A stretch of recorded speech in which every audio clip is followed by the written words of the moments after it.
como siempre digo, las facultades y las universidades tienen disciplinas y las sociedades tienen problemas y son indisciplinadas.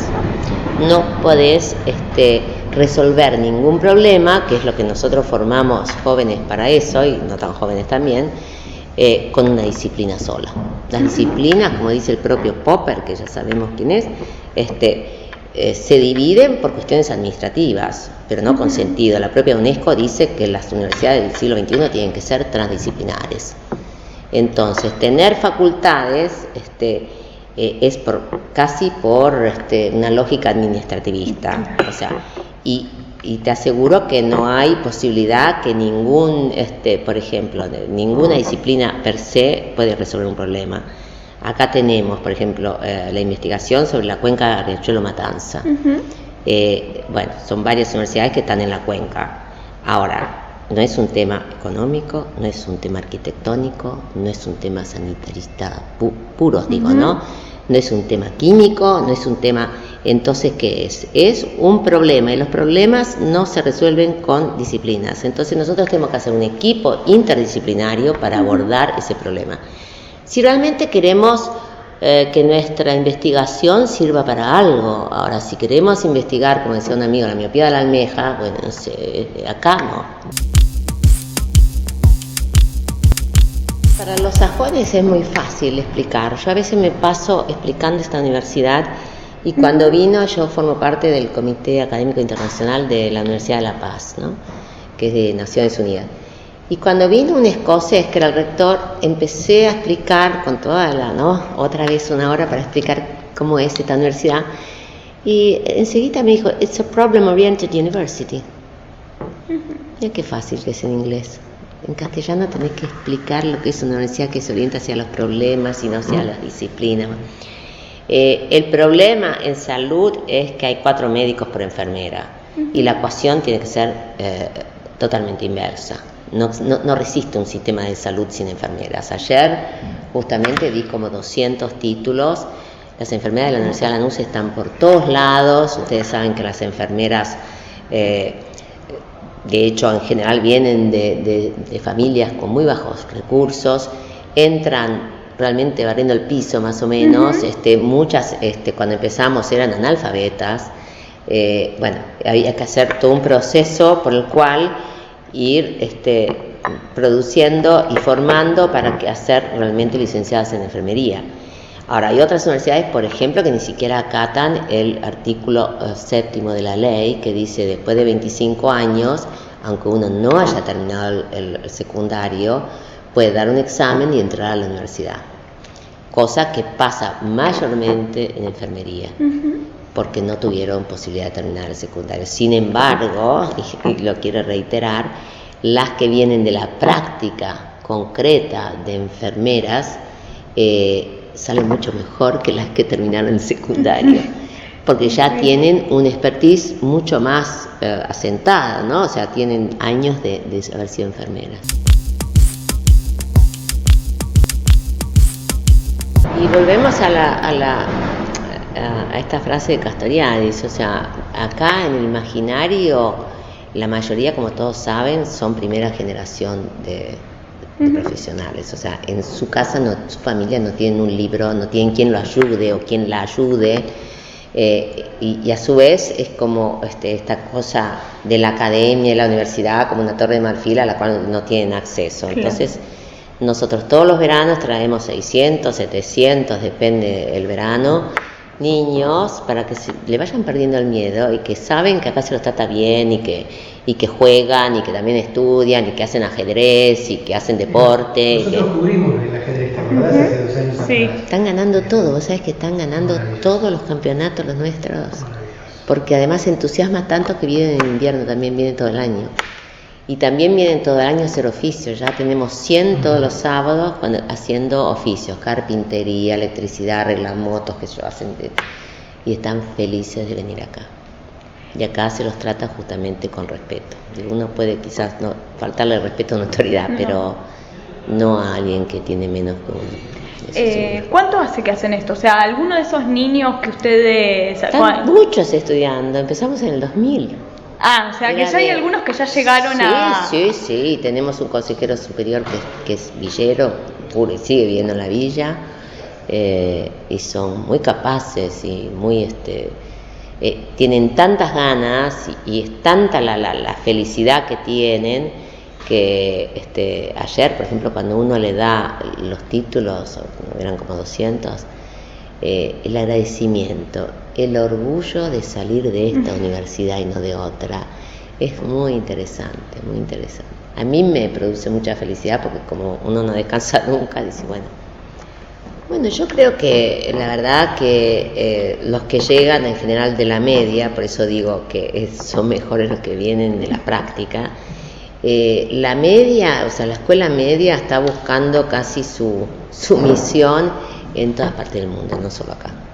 O sea, porque todos sabemos lo que es la sociedad del conocimiento, todos sabemos lo que fue el desarrollo, ¿no?, tecnológico, científico tecnológico. Los pibes ya entran al jardín infante más o menos manejando el iPad y los padres y los docentes no saben. Nosotros ganamos justamente la alfabetización digital en varias regiones del país, incluido la provincia de Buenos Aires, porque los docentes no saben qué hacer tampoco con los jóvenes o niños que ya en términos tecnológicos lo superan.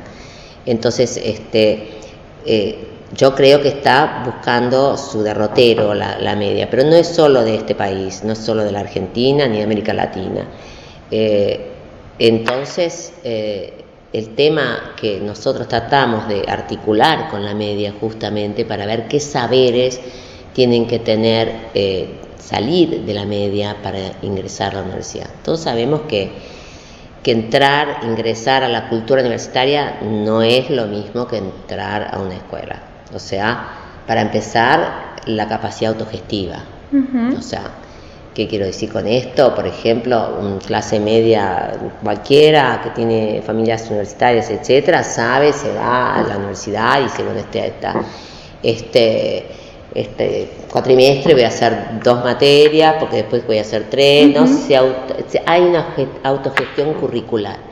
Sí. En cambio acá los que vienen de quizás de una situación escolarizada y que no tienen una familia profesional o no tienen esta capacidad autogestiva, al principio la universidad tuvo que ser muy escolarizada. ¿En qué sentido? Más que dejarlos que se autogestionen en su currícula académica, era mucho más direccionada, digamos, ¿no? Pero yo creo que la media tiene que encontrar su misión en todas partes, y en todas partes también es distinto. Y bueno, de eso el país necesita, lo que decíamos, por ejemplo, formar a la familia de ocupaciones y calificaciones que tenemos necesariamente que hacer para recuperar el sistema de transporte ferroviario. Y bueno, eso implica desde un ingeniero pasando por un electricista, un motorman, no es lo mismo que el tren a vapor, convengamos, o sea, entonces necesitamos otras calificaciones. Acá ahora que trajeron todos los trenes nuevos desde el Ministerio del Interior, vinieron junto con los chinos. Vino la infraestructura, pero también con las personas que tenían que acomodar los trenes a las vías, al sistema eléctrico, etcétera, etcétera. Bueno, esperemos nosotros poder formar y no tener que también importar a los propios chinos, digo, si vos querés traer 2000 trenes, porque no los podés hacer ahora y no tenés quien los pueda reparar, va a terminar siendo chatarra también. Entonces tenés que formar en esta cadena de formación y de producción, tenés que formar a la gente con toda esta familia de ocupaciones y de calificaciones.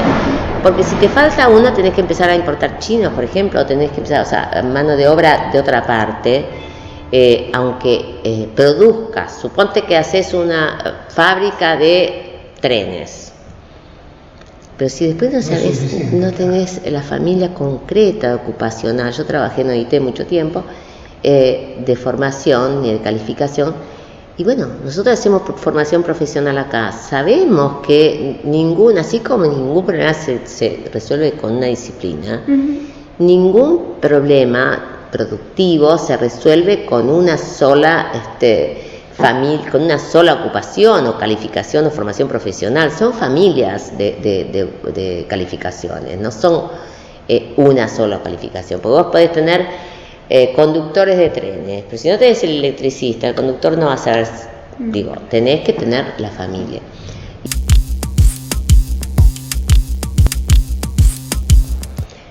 Cada vez que puedo hablar con algún ministro de Economía, yo digo, ¿por qué la Argentina sigue sin tener justamente una matriz de insumo producto? ¿Por qué no tiene una matriz de Leontief? Y vos escuchás economistas importantes, no voy a citar nombres, que preguntás, ¿por qué no hacemos una matriz de Leontief? Eso es estalinista, ¿eso qué? Eso para planificar la economía lo usan los americanos, lo usan, no es un tema del comunismo, a ver si les queda claro. Por ejemplo, en México ya en esa época había una provisoria cada 5 años y una definitiva, entre comillas, por década. Esto no es un ejercicio académico, a ver si queda claro, saber en cuánto depende la agricultura del petróleo, en cuánto depende el comercio de la agricultura y así, y todos los efectos directos e indirectos de un sector productivo, es clave para planificar. Es clave para planificar, lo mío era académico puramente, ¿no? O sea, para ver cómo se distribuye el poder sindical, pero es clave para pensar el desarrollo productivo de cualquier país. Sin embargo, seguimos sin matriz acá. Leontief parece que es Stalin, más o menos. Es muy loco. No te contesto porque a mí me parece que para descubrir cómo depende todo un sistema productivo de los distintos sectores en forma directa o indirecta, necesitas planificar, necesitas estudiarlo y planificar, porque si no, esa es, yo creo que una de las graves deficiencias, pero no del Ministerio de Economía nuestro, por eso pusimos la carrera de planificación logística. ¿Por qué? Porque no planificamos, es todo que aparece, todo es para mañana y todo es como... Yo creo que para mí la planificación del desarrollo productivo tiene mucho que ver con esta anécdota que les conté de mi tesis. No hay en la Argentina una investigación concreta de cuáles son los sectores productivos que impactan sobre el otro, a su vez qué formación necesitan concretamente para los distintos sectores productivos, de formación para que las universidades también, las que queremos servir al país, entendamos cuáles son las familias ocupacionales que tenemos.